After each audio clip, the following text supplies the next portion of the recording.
espero que de ontem para hoje todos estejam bem aquecidos. Com certeza todos ficarão aquecidos se ainda não estão, porque nós teremos hoje uma convidada bastante especial.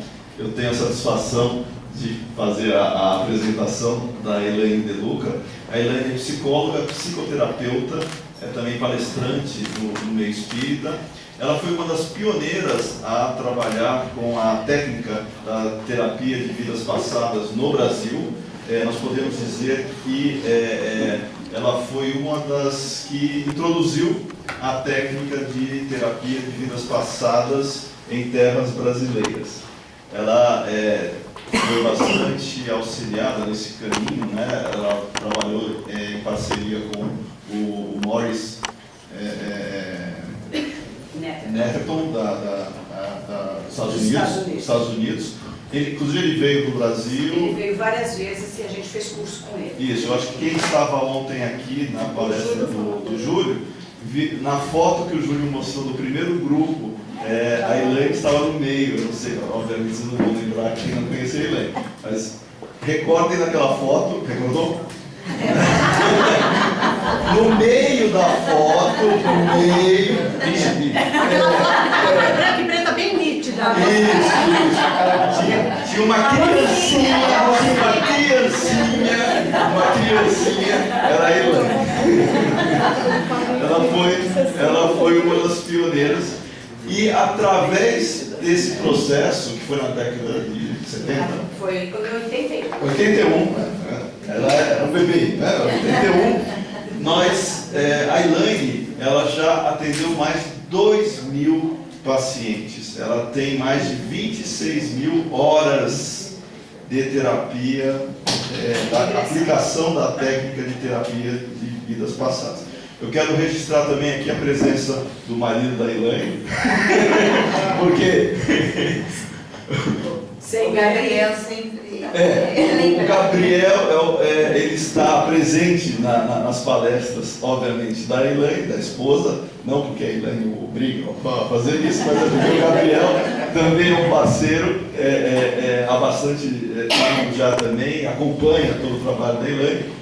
E é uma daquelas pessoas que a gente pode considerar como um amigo, né, dentro da proposta que nós temos no Espiritismo, né?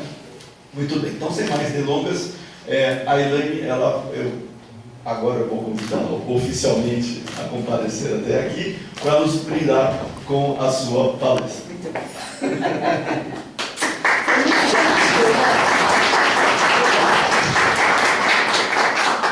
Obrigada. Muito bom dia, é um prazer estar aqui, conhecer todos vocês. Algumas pessoas eu até conheço, mas a maioria não. E agradeço ao Marquinho pelas palavras, né, tão bonitas. Mas é verdade, sim. Há mais de 30 anos, quando a terapia de vida passada foi trazida para o Brasil, pelas mãos da doutora Maria Júlia Preto Pérez, mãe do Júlio, que fez a palestra ontem, ela reuniu um grupo de psicólogos que quisesse estudar aquele livro. Ela chegou nos Estados Unidos com o livro do Morris Netherton, que é este daqui. Então chamava Vidas Passadas em Terapia. Ela era médica, não era psicóloga nem psiquiatra. Então, ela fez um anúncio num jornal chamado A Folha Espírita, que existe até hoje, muitos devem conhecer. Eu era assinante da Folha Espírita naquela época, apesar de ser neófita. Eu era espírita apenas há 3 anos, eu estava no 3º ano da Escola de Médiuns da Federação. E quando eu li a matéria, convocando quem quisesse aprender aquela terapia, que se dirigisse à Associação Médica Espírita do Estado de São Paulo. E eu me entusiasmei muito porque eu era formada há 3 anos, trabalhava em linha psicanalítica, mas eu já estudava também o espiritismo. E eu já tinha visto que uma coisa não batia bem com a outra. E eu estava em busca de uma técnica, então, de psicoterapia que combinasse com tudo aquilo que eu estava estudando no espiritismo, que apesar de eu ter sido católica e ter me tornado espírita já formada, como eu disse, imediatamente eu me identifiquei com o espiritismo. Então assim que eu cheguei na federação e comecei o curso, eu comecei a devorar todas as obras espíritas e fui caminhando muito além do curso que a gente vinha fazendo naquele momento. Então, quando a terapia de vida passada chegou no Brasil, ela veio de encontro aos meus anseios, porque eu já estava querendo muito encontrar um trabalho onde eu pudesse combinar as duas coisas, o que eu aprendi em psicologia, fazer psicoterapia, que era o que eu sempre quis, aliado a todo o conhecimento espiritual que eu estava assim, encantadíssima por conhecer profundamente. E assim foi, eu me encaminhei lá, naquele lugar que tinha a foto ontem, né? E ali a gente estudou esse livro, o livro era em inglês, eles traduziram esse livro para o português. Era um grande grupo, como eu, inúmeras pessoas foram, né? Todo mundo estudou o livro de ponta cabeça. O Netterton foi trazido por eles várias vezes para o Brasil. Nós, como grupo pioneiro, tínhamos encontros com ele no hotel onde ele ficava, para tirar as nossas dúvidas, além do curso que ele dava em geral para todo mundo. Mas como primeiro grupo, nós tivemos alguns encontros particulares no hotel, porque por já atendermos quando ele foi trazido, nós tínhamos dúvidas que a maioria ainda não tinha. E assim foi o meu início, e ele foi muito bom. Porém, dali, o meu trabalho foi se diferenciando um pouquinho. Por quê? Porque naquele momento, para mim, ficou muito claro que o que o paciente via era vidas passadas. Eu nunca tive dúvida que aquilo que aflorava na mente do paciente seria uma fantasia, ou seria uma alucinação, ou seria qualquer outra coisa. Porque todas as obras que a gente leu, não só do Morris, nós tínhamos, poucos anos depois, literatura de vários países. Eu até trouxe aqui para vocês. Nós temos o alemão, nós temos o americano, nós temos o holandês. Todos que começaram a fazer terapia de vida passada, eles começaram espontaneamente. Os pacientes estavam em relaxamento, alguns desses psiquiatras já trabalhavam com hipnose, e espontaneamente o paciente começava a relatar história, mas uma história que tinha começo, meio e fim, uma história que tinha uma coerência com a problemática da pessoa, e uma história que tinha uma emoção tão forte que é como se o paciente incorporasse a vida passada. Então, eles, como nem conheciam o espiritismo, não é? A nossa ciência materialista, principalmente no mundo todo, não só no Brasil, eles foram pesquisar o que poderia ser aquilo que os pacientes deles estavam vendo.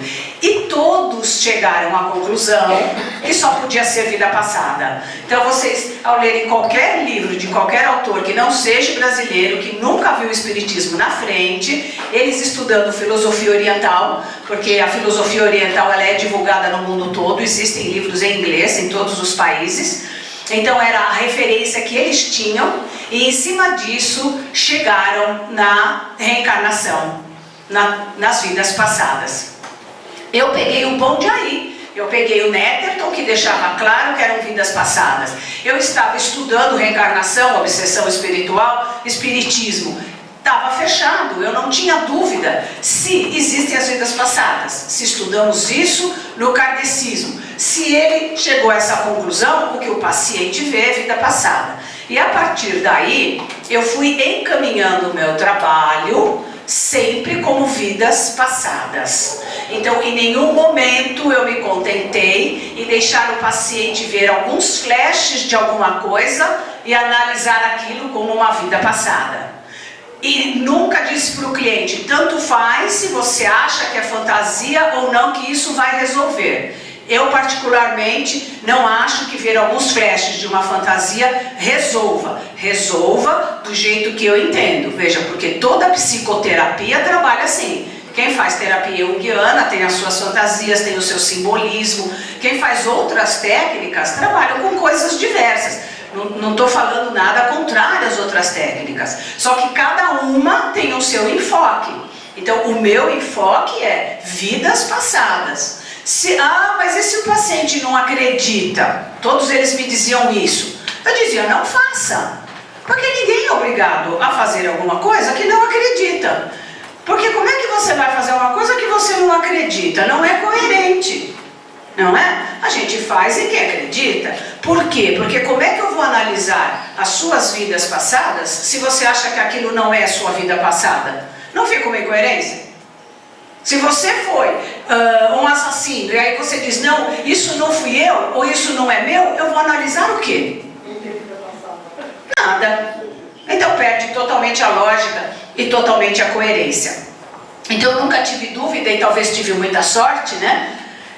Porque logo o meu primeiro paciente, porque aí, saindo lá da associação médica, nós formamos um pequeno grupo, e onde ainda não estava nem a Maria Júlia nem o Júlio, que era criança, foi um outro pequeno grupo de 6 pessoas, e nós fomos pesquisar isto em loco, na prática. E nós pegamos, cada um de nós, um paciente gratuito na época para fazermos uma pesquisa. Foi pequena, mas foi feita.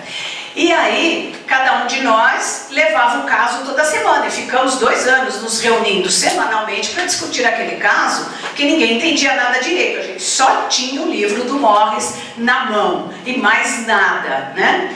Mas por muita sorte, coincidentemente, o meu paciente foi maravilhoso, e ele regrediu, que foi a coisa mais linda. Então, ele via as vidas inteirinhas, do começo ao fim, com toda emoção, e aquilo foi uma grande escola, porque ele via as vidas, batia com o que eu já acreditava e já achava, ele foi ficando muito bom, eu fui levando aquele caso, cada um levou o seu.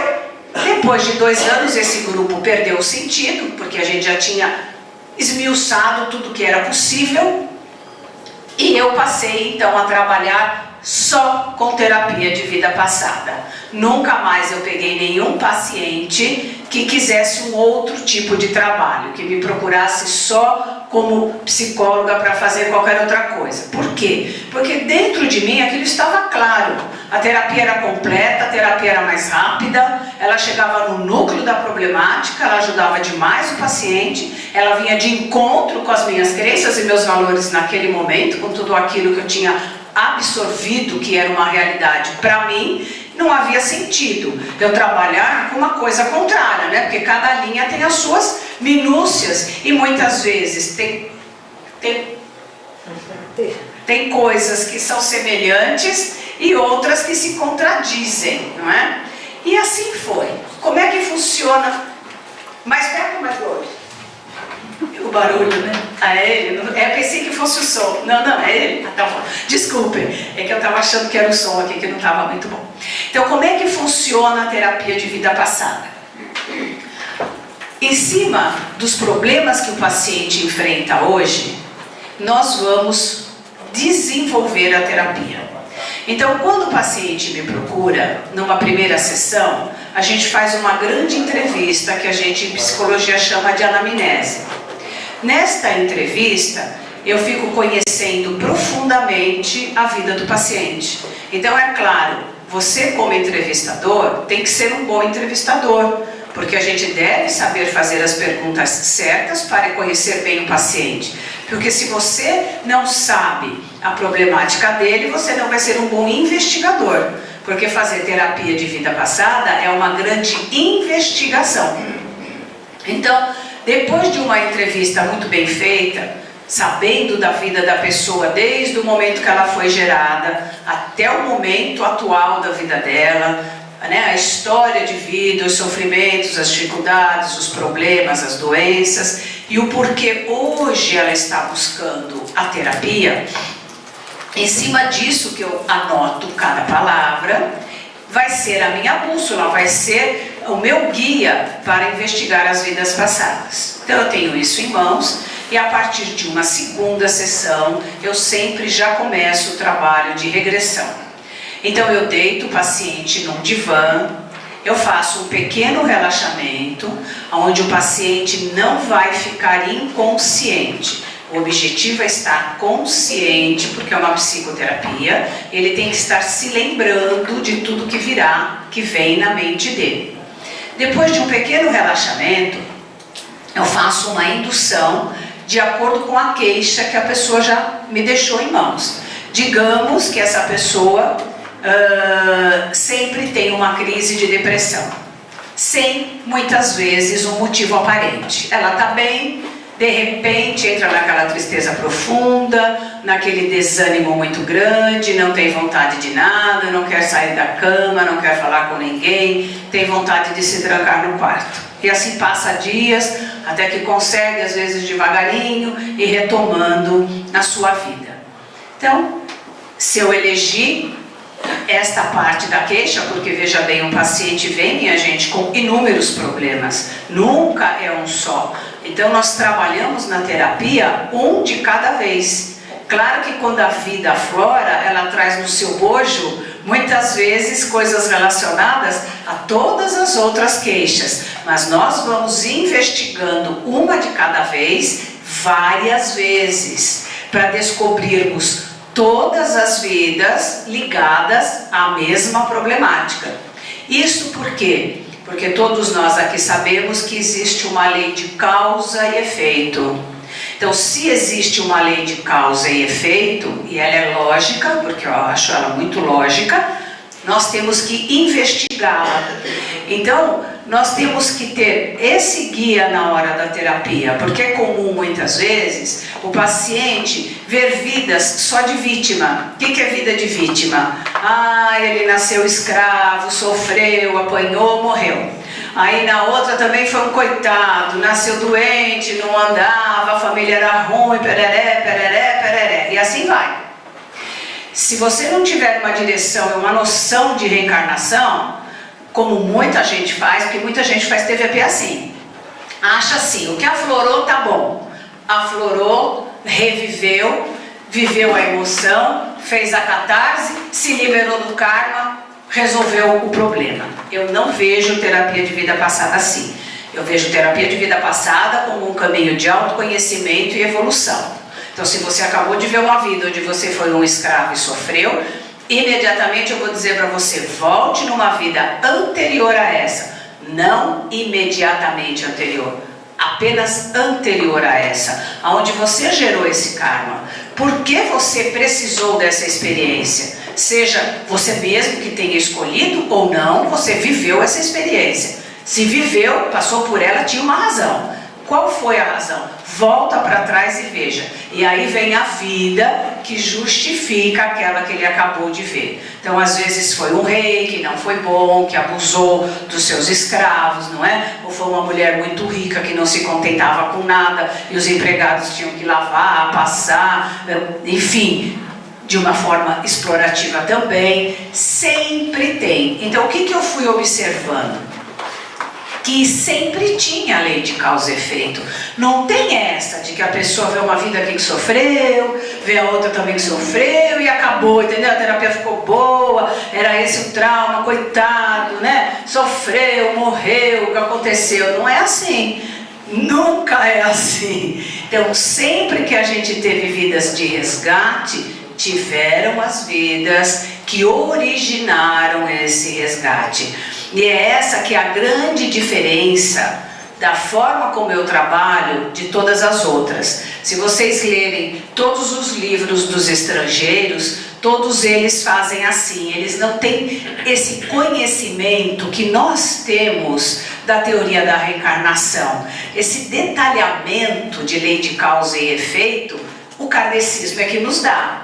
Por mais que você estude a filosofia oriental, há diferenças. Então, o kardecismo amplia muito, deixa isso muito mais claro e gera em nós uma convicção que muitos deles também não têm. Então, eles também dizem, tudo indica que é, mas também pode não ser.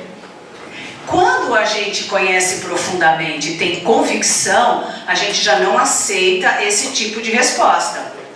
Então, sempre que eu escrevi os meus livros, eu procurei deixar muito claro que a gente trabalha sempre a lei de causa e efeito, para que o paciente vá percebendo a evolução que ele foi tendo através dos tempos. Então os pacientes se veem em vidas muito remotas, mas também vão se vendo em vidas mais recentes, até as mais próximas da vida atual, e aí sim nós vamos pontuando os condicionamentos, aonde a pessoa repetiu por muitas vidas os mesmos traços de caráter. Então é aquele que foi orgulhoso quando ele foi rei, quando ele foi escravo ele era orgulhoso, matou o capataz, quando foi na Idade Média ele era um bispo orgulhoso na igreja e trabalhou na Inquisição, e quando foi numa vida mais recente era um político autoritário, por exemplo, né?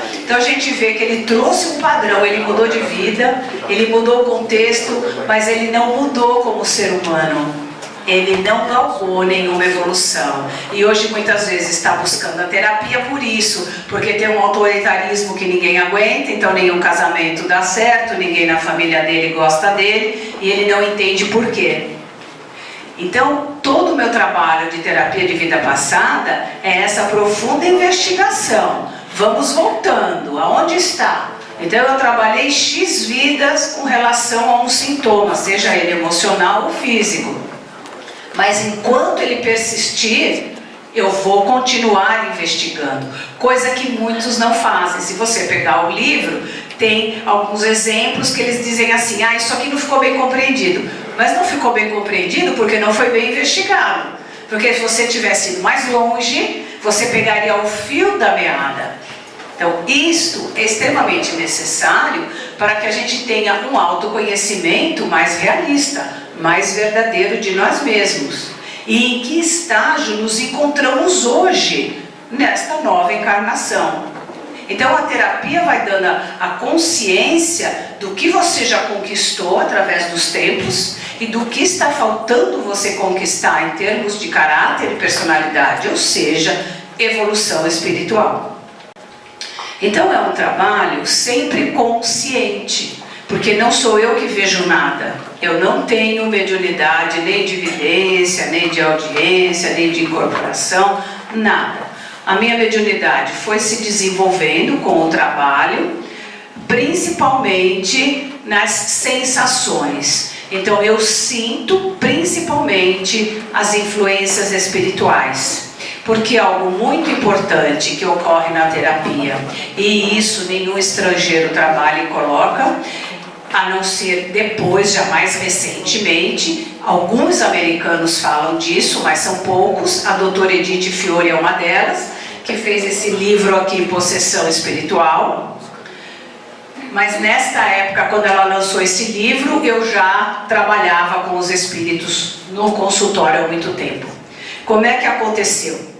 Eu já sabia que existia obsessão, na federação estava lendo, estava estudando, sabia que havia influência espiritual, e o Netterton, num dos cursos dele, tinha dito que eventualmente podia se manifestar um espírito durante um trabalho.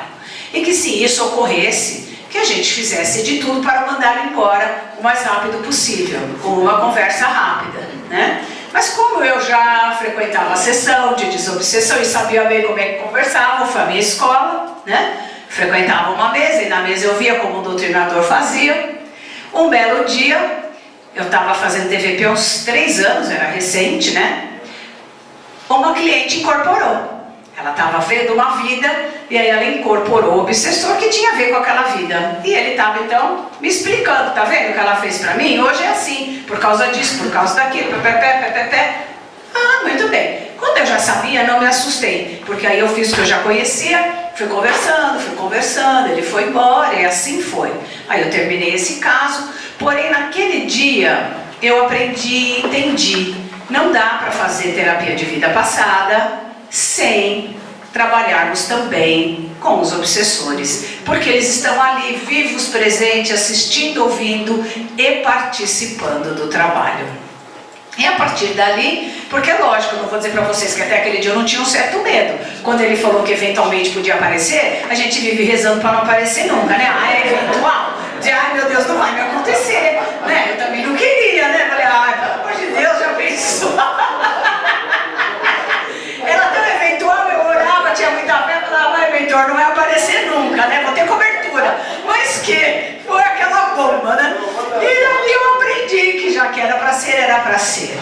E dali para frente, inúmeros e inúmeros espíritos fazem a terapia junto com a pessoa. E é muito, muito maravilhoso.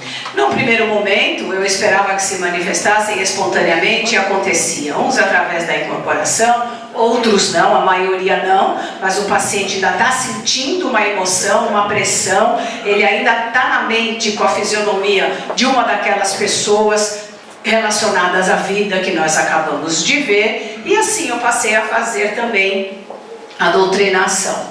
Com o passar dos anos, a minha sensibilidade foi aguçando naturalmente e hoje eu sinto as presenças. Então o paciente nem precisa dizer se tem ou não, eu sei quando tem. E mesmo que ele não veja, eu insisto para ele procurar, que ele vai ver, é lógico que vê. Porque a minha reação física denota aquela presença. Então eu tenho algumas reações no meu físico que denotam aquela presença, como o vidente estaria vendo, eu não vejo, eu estou sentindo, né? Então, como é que funciona? Voltando, eu deito no divã, eu faço um pequeno relaxamento, aí eu peço, dou a indução, volte num momento passado. Por que a gente fala um momento passado? Porque eu não estou obrigando a pessoa a ir para uma vida passada. Há problemas que podem ser da infância, da vida intrauterina, do momento do parto. Eu não sei o que vai vir primeiro. O inconsciente tem que estar livre. Ele elege, ele escolhe. E assim nós vamos trabalhando. Então eu digo, volte no momento passado, onde tenha ocorrido alguma coisa que lhe gere essa depressão que muitas vezes lhe acomete. Se num momento passado você tivesse se sentido exatamente como me contou que se sente hoje, com essa tristeza profunda, sem vontade de sair do quarto, sem vontade de falar com ninguém, com desânimo, sem vontade de falar, de fazer nada, aonde você estaria? Em que situação você se encontraria? Se permita lembrar. Você vai repetir essa frase e à medida que você repete, você vai lembrar, porque essa frase vai funcionar e funciona como uma chave que abre a lembrança na nossa mente. Por quê? Porque por estarmos partindo de uma lei de causa e efeito, se eu hoje estou pegando o efeito, eu vou chegar na causa. Se você tem essa crise e não sabe por quê, não há motivos aparentes, mas ela está instalada em você, em algum momento você a sentiu pela primeira vez, quando havia motivos claros e objetivos para isto. E é atrás disso que nós estamos. Então, se você repetir essa frase, ela vai te levar a esse fato primeiro. E assim é, o paciente repete algumas vezes, estou muito triste, desanimado, não tenho vontade de nada. Depois que repetiu 3, 4, 5 vezes, eu digo para ele, agora você vai me dizer a primeira coisa que lhe vem na mente. O que vem à mente? Aonde você está? E espontaneamente a pessoa começa a dizer. Cada um começa de um ponto. Tem algumas pessoas que começam pelo fim. Eu estou sendo enforcado. Ou eu estou morrendo afogado. Outros começam do meio. Eu estou me vendo caminhando por uma rua. Há quantos anos mais ou menos você tem? Eu pergunto. Eu devo ter por volta de uns 20 e poucos anos. E por aí vai. Do ponto que inicia a terapia, eu caminho para frente e para trás, de forma a que toda a vida passada aflore. Porque veja bem, como eu posso analisar o comportamento de alguém se eu não tiver visto o todo? Se você está morrendo enforcado, não adianta dizer para você, se liberta dessa corda, se liberta dessa dor, se você não sabe por que você está morrendo enforcado. Então, começou pela morte, eu revivo a morte. Sinta você sendo enforcado, o que você está pensando nessa hora, o que as pessoas estão dizendo, o que você está pensando. Se você pudesse dizer algo e não está conseguindo, o que você diria? Então cada fato é muito bem trabalhado, aí sim para haver uma catarse, que é a liberação de todas as emoções que ficaram reprimidas como fato. Então vivencie agora o exato momento da sua morte. Então eles puxaram a corda, claro que a pessoa tem falta de ar, ela tem dor na garganta, ela tem dor no pescoço, é muito importante que vivencie essa dor, porque geralmente hoje essas dores estão presentes, faziam parte da queixa da pessoa, apesar de eu estar trabalhando. A tristeza é aquela pessoa que diz que muitas vezes tem enxaqueca, ou ela tem falta de ar, ou ela não consegue nunca pôr uma gola alta, porque ela tem sempre uma má impressão. Posto isto, revivida a morte, eu digo muito que bem. Então agora vamos entender como é que você chegou aí. Vamos voltar para trás no tempo, na mesma vida em que você se encontra, mas na época em que você ainda era uma criança. Quando você era pequeno ou pequena, né, se é homem ou mulher, aonde você morava? Com quem você vivia? Como era a sua vida? Se permita lembrar. Eu vou contar de 3 a 0. E quando eu contar 0, você vai lembrar, virá na sua mente. E assim eu faço. Eu conto 3, 2, 1, 0. Geralmente eu uso um toque aqui nesse nosso chakra da visão interior, né? E imediatamente o paciente começa a me relatar. Eu me vejo brincando num jardim, ou se não é brincando num jardim, é fazendo alguma outra coisa. E dali eu sigo. Com quem você mora, como é a casa que você mora, né? Seus pais lhe tratam bem ou não. Não, eles brigam muito, tem muita briga, acontece isso, acontece aquilo, tem violência ou não. Então cada situação tem que ser muito bem trabalhada, porque é nisso que a pessoa está presa. E todas as escolhas dela vão ser feitas de acordo com essa história de vida que ela passou. Então, dali a gente vai para a idade adulta, da idade adulta a gente vai até aquele momento que ele se viu morrendo. Então ele começa a entender perfeitamente por que morreu enforcado e que emoções e decisões estavam no bojo. Então, por exemplo, era um menino que os pais brigavam e ele não gostava, ele se rebelou, saiu de casa, foi para a rua. Na rua ele tinha fome, ele começou a roubar, um dia correram atrás dele e o mataram. Então tem várias coisas implícitas, percebem? Ele tinha fome, ele tinha uma família que brigava, mas ele tinha fugido de casa, então aí entra muitas vezes a culpa, porque eu tive uma atitude que eu não segurei, eu tive que roubar porque não tinha o que comer porque eu saí da minha casa, e é em cima disso que a gente vai fazendo uma análise das opções que a pessoa teve. Então veja bem, eu sei que seus pais brigavam, mas se você estava ali, você tinha que ter ficado naquele ambiente difícil para transpor.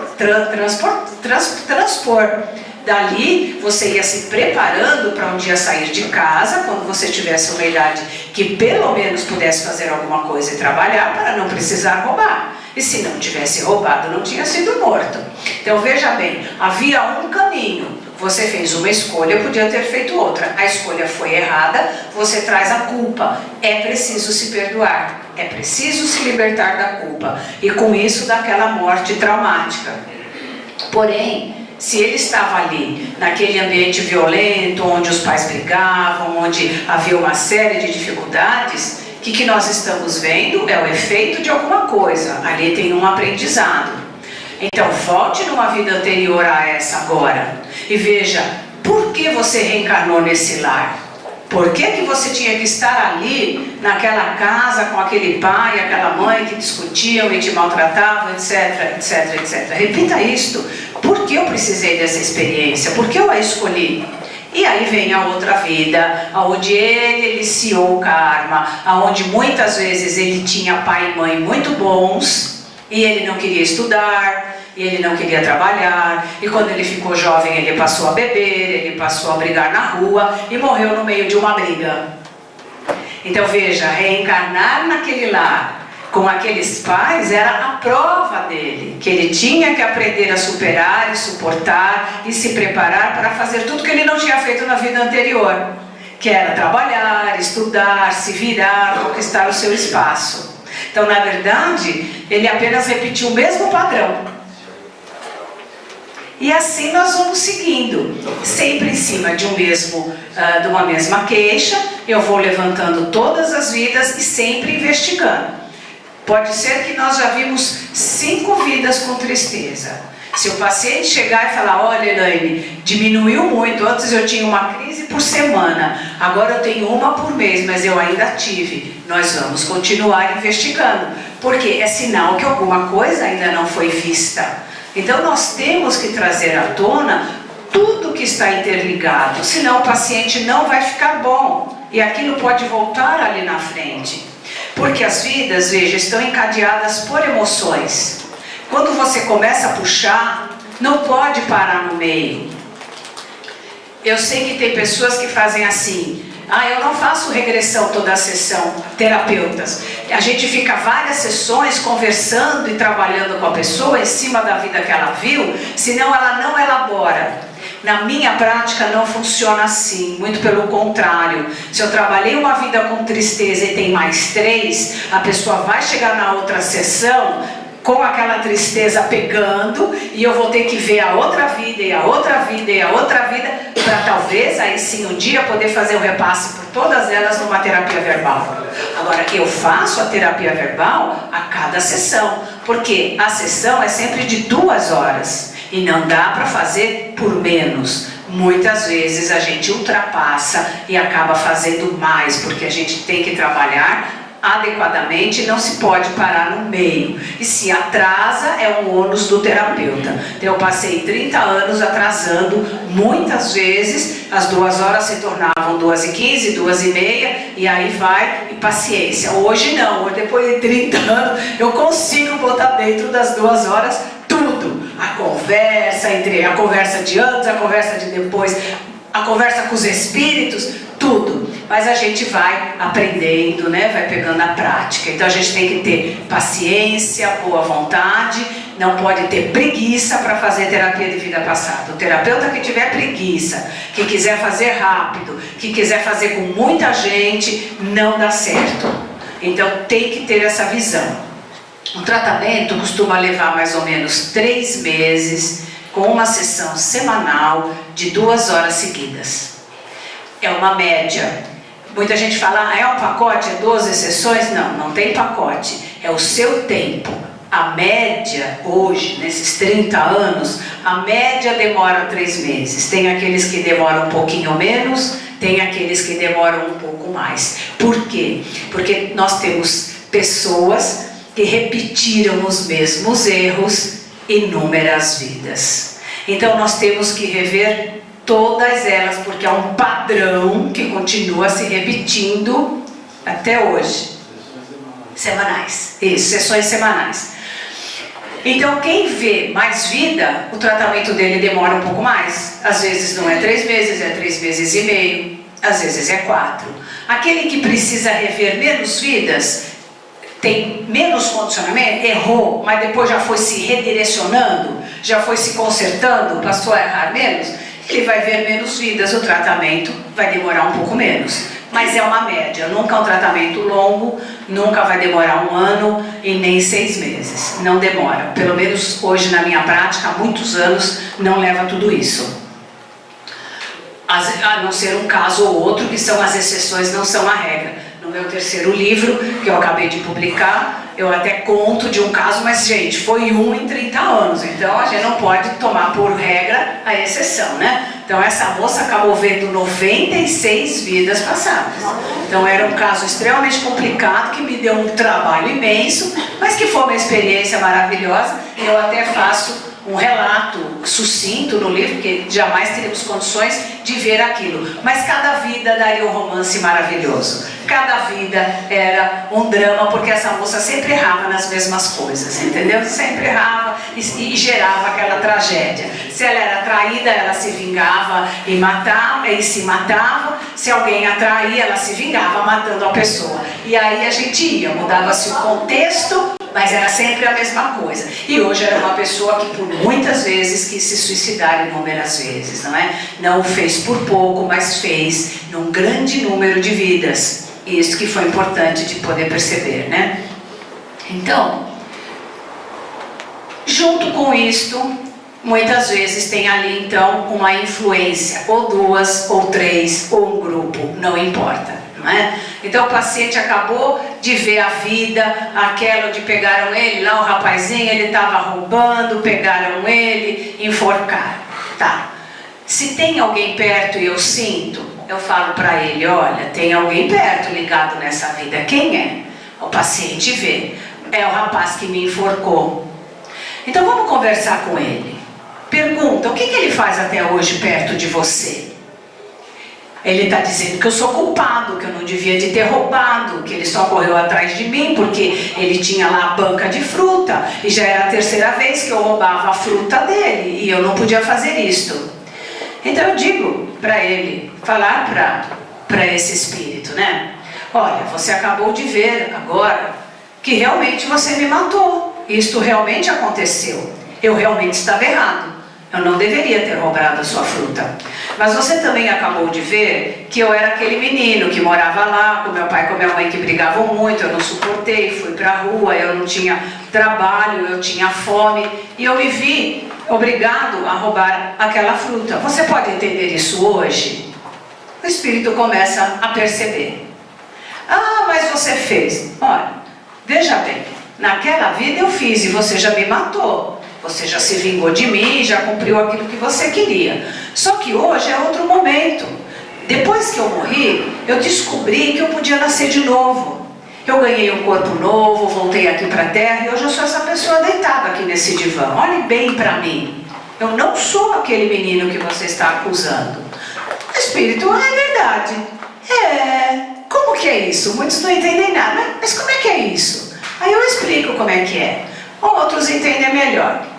Mas o objetivo é esse. Então eu digo, olha, peça perdão para ele, diga que você o perdoa, porque não adianta a gente, a culpa e a raiva é que nos une. Então aquele espírito que assassinou, ele tem a culpa e ele fica preso porque ele quer se justificar botando sempre a culpa no outro. Não adianta, ele não consegue se libertar. Então quando eu digo para ele, diga que você o está perdoando, que você até entende que ele tinha que te matar, porque era uma cultura daquela época, uma vez que você realmente roubou a fruta dele, ele te matou, mas diga a ele que hoje já não importa mais, porque hoje você pode ganhar um corpo novo, você voltou para a Terra, você está numa nova experiência, hoje você tem um pai e uma mãe diferente daqueles, hoje você tem liberdade para ter uma vida bem diferente daquela, hoje você está estudando ou está trabalhando, diga para ele que já não importa, diga para ele esquecer e descobrir que ele pode fazer como você. Diga para ele, olha, você também pode ganhar um corpo novo, voltar para a Terra,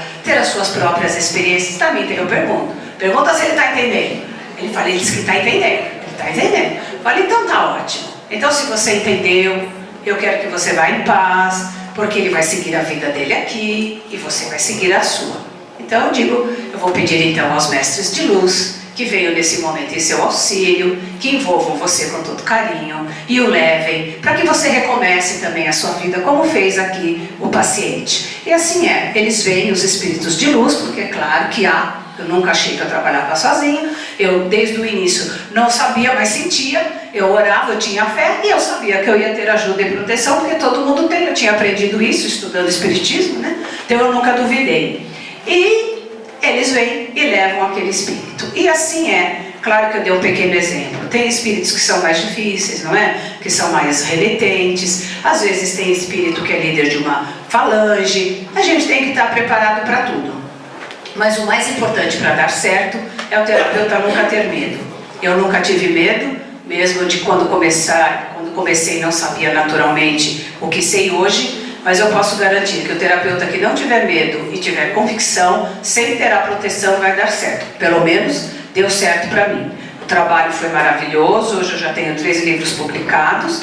O primeiro é A Evolução da Terapia de Vida Passada, onde eu procurei colocar esse início da terapia no Brasil, como ela chegou no Brasil, né? Como eu comecei a fazer, que foi esse pequeno histórico que eu falei para vocês, e como eu dei continuidade até hoje. Então é muito importante as pessoas entenderem, não é? Como é que eu cheguei a modificar a terapia diferente daqueles com os quais até aprendemos? Porque eu tinha já um outro conhecimento e eu somei, eu ampliei, eu não deixei de fazer nada que o Morris Netterton ensinou, porque nós começamos, como eu disse, com o Morris Netterton. Eu segui o Morris Netterton, eu aprendi com ele foi o meu mestre, mas eu acrescentei ao trabalho dele aquele conhecimento que eu tive a oportunidade de ter naquele momento e que ele não tinha tido, não é verdade? E como esse trabalho com os espíritos só eu faço, ou só eu fazia, não sei se mais alguém faz no Brasil, até hoje eu não sei, eu escrevi um livro só com esse enfoque, exatamente, gente, para poder abrir, para desmistificar, para as pessoas perderem o medo, para entenderem que não há problema nenhum em falar com os espíritos dentro do consultório. Espírito é gente igual ao cliente, não é? É um ser humano, é uma mente inteligente, fora do corpo físico apenas, não é? Então, quando nós estamos fazendo a terapia com um, nós fazemos com muitos ao mesmo tempo. E eu acho que hoje, a essa altura da vida, eu já atendi muito mais do outro lado do que desse, porque cada cliente é um campo infinito, é uma legião de gente, né? Então, hoje, né, nos últimos anos, depois de muito tempo, muitos, porque veja bem, uma coisa que é bonita é que não é só o obsessor que aparece, não. Também aparecem os espíritos amigos, aparecem os mentores. Então, muito espírito amigo, a gente viu uma determinada vida. Então, muito espírito amigo também vem falar. Por exemplo, que nem esse exemplo que eu dei do menino. Às vezes, além do espírito do rapaz que o matou estar perto, às vezes está a mãe ou o pai daquela vida. E eles vêm para pedir perdão. Ela vem dizer, olha, você me desculpa, que pena que aquilo aconteceu. Depois que você não voltou, nós ficamos tristes. Que pena que eu não pude ser uma boa mãe, mas desde então eu te acompanho, porque eu queria poder te ajudar. E por aí vai, e a gente conversa, e a gente encaminha, e muitas vezes vem o próprio mentor da pessoa, dizendo o quanto ele queria que o paciente tivesse vindo fazer a terapia, porque ele sabia que só esse caminho poderia ajudá-lo naquele momento, do quanto ele estava feliz, do quanto ele estava no caminho certo, que muitos vêm com medo, porque no centro espírita eles põem muito medo, a maioria dos centros fala, não vai fazer que é perigoso, você vai piorar, vai acontecer isso. Então tem gente que vem pisando em ovos, morrendo de medo, e aí o mentor tranquiliza, diz, você está no caminho certo, fui eu mesmo que te orientei para vir aqui, só esse trabalho poderia ajudar você nesse momento, e assim a gente vai. E esse é o meu terceiro livro, aonde depois de 30 anos, então veja bem, no primeiro eu expliquei como a terapia chegou no Brasil, como ela era feita e aonde eu cheguei, de que forma fazendo. No segundo eu coloquei detalhadamente as influências dentro da terapia. No terceiro eu quis fazer contribuições da terapia de vida passada. Então hoje no terceiro meu enfoque não é explicar por que se faz, nem para que se faz e nem como se faz. O objetivo é dizer o que todos nós podemos aprender com tudo que os pacientes viram através desses 30 anos. Como nos últimos 10 anos o forte tem sido problema afetivo na minha prática, eu atendo tudo, mas nos últimos 10 anos é demais a problemática afetiva, seja o solteiro, o casado, o separado, a problemática afetiva é muito grande. Então eu tive ideia de focar nesse livro apenas relacionamentos amorosos. Então eu selecionei 25 casos de relacionamentos amorosos, para que cada um lendo possa daí tirar suas conclusões, tirar os seus aprendizados, entendeu? E basicamente a terapia é isso. Eu procurei falar em linhas gerais para que a gente agora possa abrir para as questões, porque eu acho que as perguntas facilitam muito de eu poder explicar, não é? Então, está aberto. Obviamente nós faremos que nem nós fizemos com as outras apresentações, nós temos espaço para algumas perguntas, depois nós teremos um intervalo onde a Elaine ficará à disposição, inclusive, para autografar o livro e conversar, obviamente, para nós também não sairmos muito do nosso contexto. Tá? Então eu sei que muita gente tem aí dúvidas, curiosidades e por aí vai, mas a gente vai ter que ser bastante objetivo mesmo nesse processo e limitar a quantidade de questões que podem ser depois perguntadas diretamente para ela no intervalo. Tá bom? Nós temos... Onde a gente levantou a mão? Vamos levantar, tem uma ordem aqui. Outro lá, outro lá. Não, eu levantei aqui. Esses aqui foram os primeiros, Marquinhos, pelo menos que eu vi. Tá bom, então temos dois aqui, dois lá e um lá. Aí acabou. a minha é rápida. Então tá bom. Muito prazer. Eu saí de Florianópolis com um problema muito difícil. Eu posso lhe dizer que eu sou uma pessoa que nunca tive sofrimento, mas essa é o estigma. E hoje pela manhã no hotel, eu fiz uma grande reflexão e venho encontrar você aqui. Acho que você foi a resposta. E posso lhe dizer que eu quase estou curado. Você quiser fazer você rápido?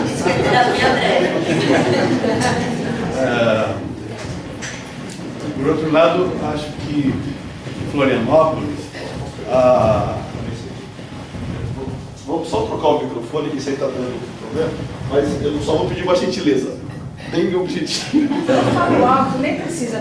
Todo mundo me ouve? Eu falo alto, não vai precisar. em Florianópolis, acho que há um colega seu, o Dr. Pedro Soares, que deve trabalhar também com essa terapia, né? com essa metodologia, atendendo aos espíritos também que comparecem.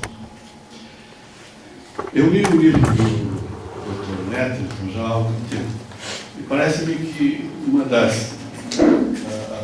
o livro se inicia com alguém entrando abruptamente, um colega meu, outro lugar, entrando no consultório abruptamente, dizendo: não aguento mais.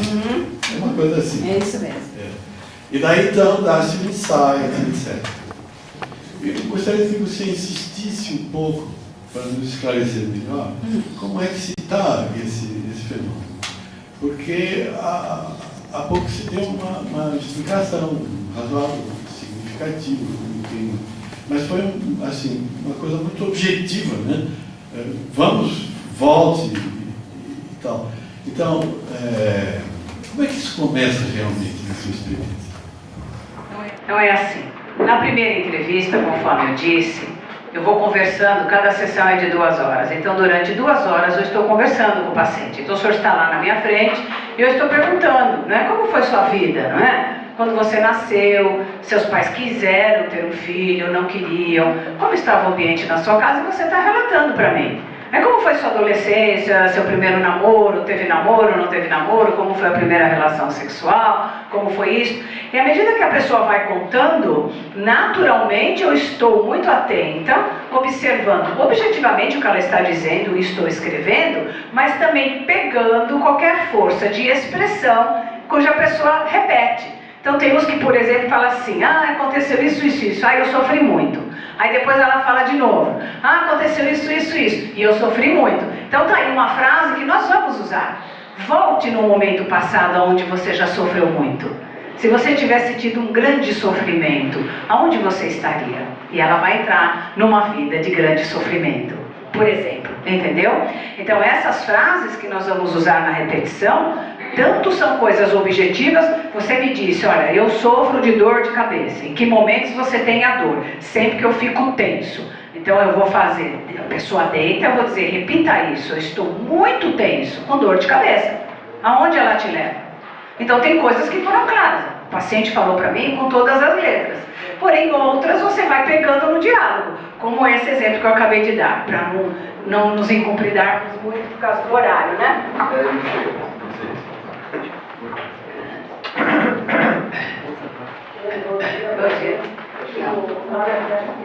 Eu queria... não vou dar caso de sucesso, né? Então, tem paciente que não regride de forma alguma, e tem gente que não se cura, porque não é que eu sou advogada de fazer. Sim, mas é uma ótima pergunta. Lógico. Você fez o alto sucesso. Lógico. Você fez o alto sucesso, e quantas pessoas não conseguem regredir? Repito. Gente, ela perguntou o seguinte: há pacientes que não regridem? E quantos fazem e não ficam bons? Então, vamos dar as 2 respostas, uma de cada vez. Há sim pacientes que não regridem. Quando não regride, é difícil nós sabermos com certeza o porquê a pessoa não regrediu.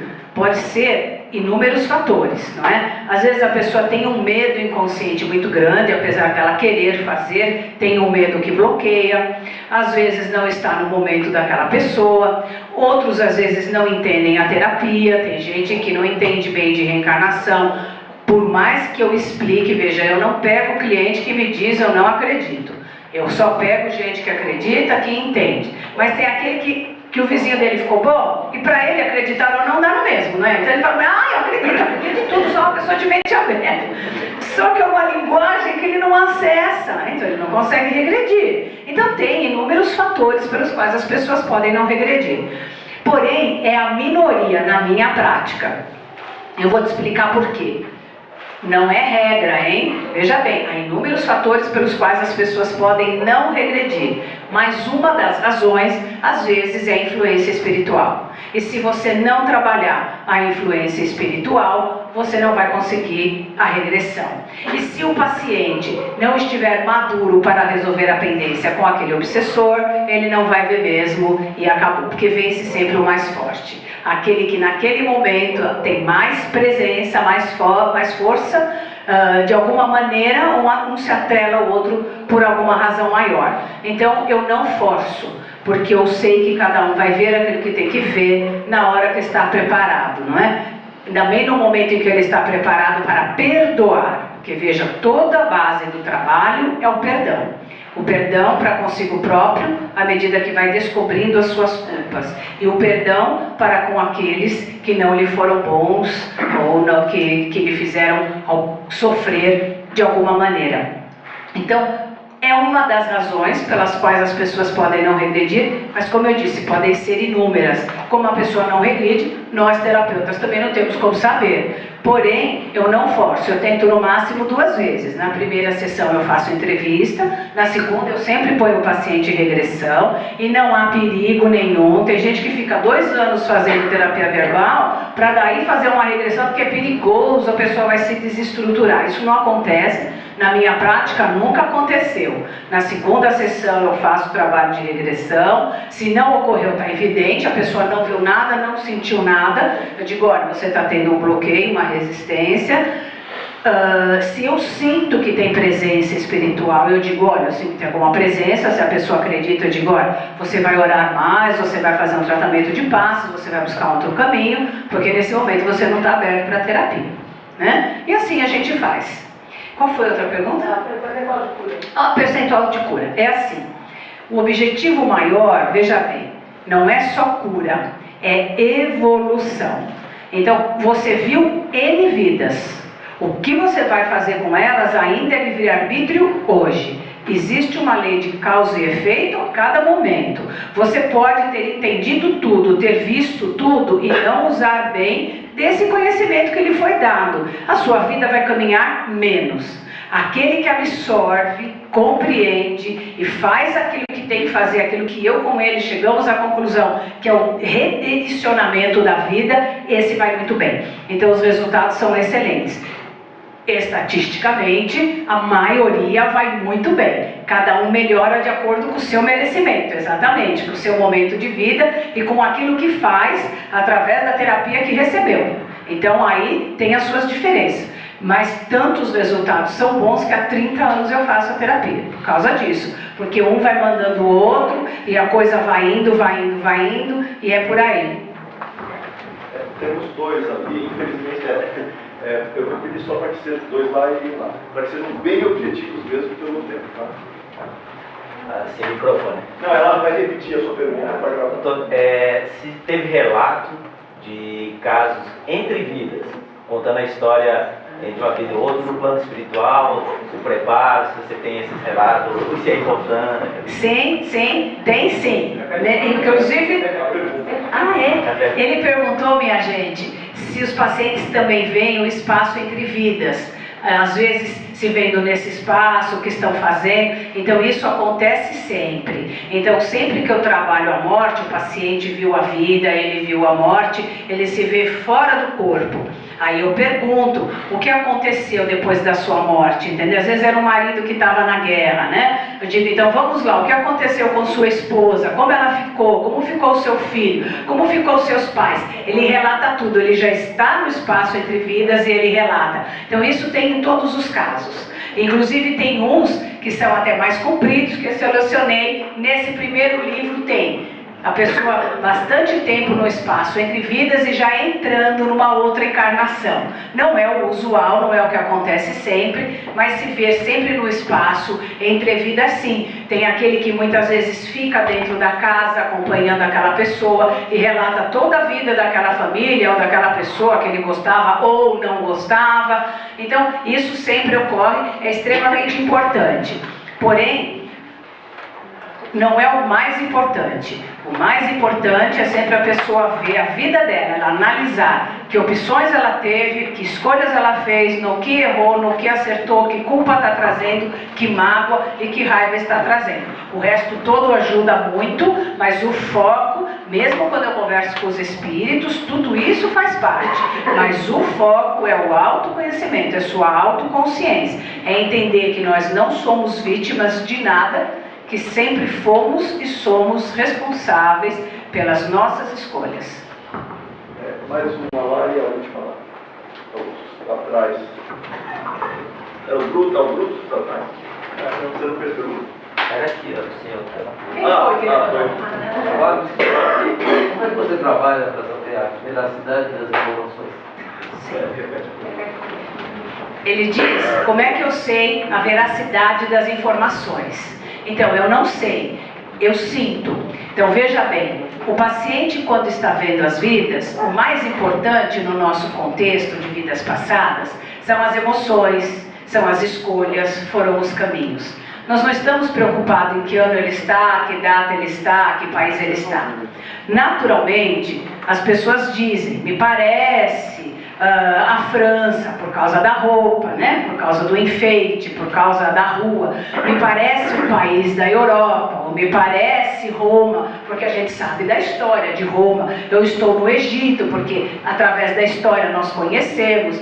Então tem alguns dados que a pessoa vai passando. Nada que daria para investigarmos. Eu acho muito difícil a gente conseguir investigar. São poucos dados. Um ou outro paciente que tem uma sensibilidade muito aguçada, ele dá uma determinada data, um determinado país, até nome. Eu tenho esse nome, o meu marido tem tal nome. Mas, gente, é mínimo. Não teríamos como fazer uma pesquisa com esse número de relatos. Até porque a pessoa diz o nome, mas ela não sabe o sobrenome, mas você vai lá em Paris procurar o João ou a Madalena, não tem como. Então pode ser uma fantasia. Pera, eu não acabei, peraí. Quando eu estou fazendo a regressão, na medida que a vida passada aflora, eu não dou tempo para a pessoa inventar e criar uma história. Uma fantasia é uma história. Vamos lembrar do tempo que a gente fazia a redação na escola, né? O professor dá um tema e ele fala, vamos fazer uma redação. Hoje está um dia de sol. Aí você começa a pensar, né? Como é que eu vou dizer que está o dia de sol? O paciente não, ele espontaneamente começa de um determinado ponto. Eu não dou tempo para ele raciocinar. É assim, eu estou andando numa rua, você está andando numa rua onde você chega, quem que você encontrou aí, o que tem, o que não tem. A pessoa não está usando o racional, ela está conversando comigo com o inconsciente. Na verdade, ela nem sabe bem o que ela está dizendo. Ela está dizendo, eu vou até o fim, eu volto para o começo, a pessoa está lá no fim, eu falo, vamos para a infância. Ela vai na infância e eu estou investigando, eu estou de olho. Eu vou unindo os pontos para ver se o que ela está vendo na infância e na mocidade tem coerência com o resto da vida e aquela morte. E sempre tem. Então, as vidas passadas, elas têm coerência, elas têm começo, meio e fim, e elas têm uma catarse emocional muito grande. Então, muitas vezes, antes mesmo da pessoa começar a ver aquele fato, ela já está com sintoma. Antes dela ver a morte na forca, ela já está ali com falta de ar. Antes dela ver a vida triste, as lágrimas já estão ocorrendo. Assim que eu mandei repetir a frase. E por aí vai, né? Além do que, além da catarse emocional, imediatamente, como eu disse, se a pessoa viu uma vida de vítima, imediatamente eu digo para ela, volte na vida anterior que gerou essa. Eu vou contar de 3 a 0 e virar na mente. 3, 2, 1, 0. Onde você está? E a vida vem e eu faço igual. Ela não tem tempo de pensar racionalmente. Aí eu faço ela ir até a morte, eu volto para a infância. A infância se une com os 30 anos, se une com a morte. Essa vida tem toda a relação com aquela que ela acabou de dizer, e as duas juntas têm relação com a vida presente, com os problemas pelos quais ela foi buscar. Ah, mas foi uma coincidência, foi uma vez. Não é uma vez. O tratamento leva 3 meses na média. Então, cada paciente vê no mínimo 12 vidas. 12, 20, 30. Teriam que ser gênios, não é? Para conseguir inventar, nossa, uma criatividade fantástica, para, em fração de segundos, verem numa única sessão 2, 3. Eu faço tratamento intensivo, minha gente, para quem vem de fora. Eu atendo pessoas do Brasil, algumas até do exterior. Eu faço um dia inteiro, um tratamento de 8 horas. Essas pessoas vêm num dia assim direto, 5, 6, 7, 8 vidas. Teria que ser um gênio. Nós teríamos que pesquisar todos para dizer que é fantasia. Muitos vêm de outras terapias, onde tiveram bastante tempo de trabalhar as fantasias. Tem pessoas que vêm de anos de uma terapia psicanalítica ou outra qualquer, onde trabalharam com relaxamento, trabalharam com sonho, trabalharam as fantasias e nunca viram aquilo que elas veem naquele momento. Então veja, as evidências de que é vida passada são muitas. Então, como eu digo, é mais difícil você querer dar uma outra explicação do que essa. Então veja bem, a terapia deixa claro. A doutrina espírita deixa claro. Todos os outros terapeutas no mundo que foram pesquisar deixaram claro. Eu acho que aí é para cada um pensar. Nos meus livros todos têm inúmeros casos. Eu exatamente pus inúmeros casos. No primeiro livro eu pus 2 casos inteiros, da primeira à última sessão, exatamente para quem está lendo saber como o paciente chegou, o que eu fiz em cada sessão, como acabou. Nos outros livros, não pus casos inteiros porque não cabe. Então eu selecionei algumas sessões mais significativas, onde eu ponho a lei de causa e efeito e as explicações e os espíritos acoplados, entendeu? Então são essas as comprovações de que seria a vida passada. As pesquisas que tem nos livros. Ah, sim. Muitos livros têm pesquisas, inclusive o Dr. Raymond Moody, que é muito conhecido. As dicas. Nós temos, claro, pesquisa de reencarnação com Marian Stevens. Agora, o Dr. Raymond Moody, que trabalha com experiências fora do corpo, que todos vocês aqui já devem ter ouvido falar, ele mesmo, como psiquiatra, ele fez uma pesquisa com diversos terapeutas que trabalhavam com terapia de vida passada. Então ele escreveu esse livro, onde ele fez um apanhado, chegando à conclusão, né, de todo o trabalho de vários autores diferentes, e chegando à conclusão que não há uma explicação mais plausível do que vidas passadas também. Temos livros que comprovam a reencarnação, como o Dr. Ian Stevenson, como falou meu marido, o Dr. Banerjee. Então, livros que falam da reencarnação são vários. A doutora Helen Van Baa, que também foi uma psiquiatra nos Estados Unidos, ela não fazia terapia, como eu faço, mas ela fez uma pesquisa colocando pessoas em hipnose e levando elas a verem vidas passadas, e depois ela fez todo um levantamento comprovando.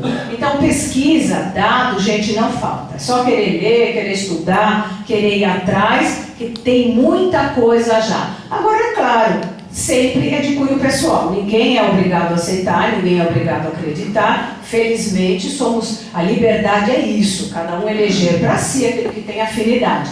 Por isso que eu digo, eu não faço a terapia em quem não acredita, porque não é obrigado e não tem que vir fazer se não acredita. Cada um deve buscar aquilo que o seu coração aceita, aquilo que o seu coração diz, né?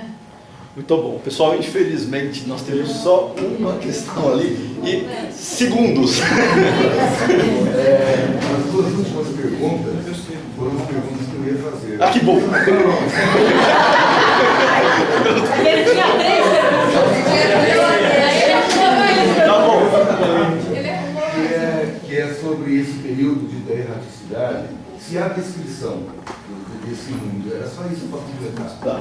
Se há Só descrição, repete. Então, às vezes sim. Não, repete a pergunta. A pergunta, se há descrição da pessoa no mundo espiritual. Às vezes sim, não são todos os casos, não é o mais forte. Meu objetivo maior enquanto passear, o espírito ficou ali para relatar quais foram os efeitos das atitudes que ele teve. Então, se ele matou uma porção de gente, o que aconteceu depois, para onde eles vão. Muitos se veem sim no umbral, se veem sofrendo muito tempo, depois vê a ajuda chegando. Eu sempre paro aonde a ajuda chegou. Chegou a ajuda, você está bem? A terapia acaba aí, porque o meu objetivo não é ficar pesquisando o espaço entre vidas, porque, veja bem, meu enfoque é a terapia. Eu tenho aquele horário e o paciente está indo lá porque ele quer se tratar e ficar bom daqueles sintomas e daqueles problemas, né? Então, a minha investigação para até onde é necessário para a pessoa ficar equilibrada e ficar bem. Entendeu? Muito bom, vamos agradecer.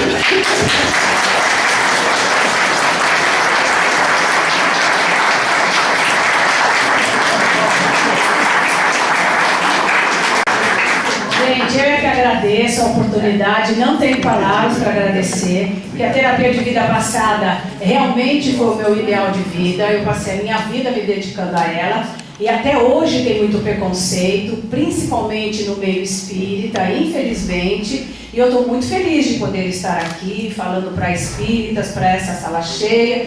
Gostei demais da curiosidade, estou sempre aberta para o que quiserem perguntar, a minha prática hoje me permite isso, e é com imenso prazer que eu respondo as questões e que eu posso estar presente quando alguém quiser saber um pouco mais, porque essa é a terapia do futuro, não tenham dúvidas, os próprios mentores dizem isso, essa é a terapia do terceiro milênio, o milênio só está começando, mas ela vai ficar, porque faz parte do processo de evolução natural. Né? Muito obrigada.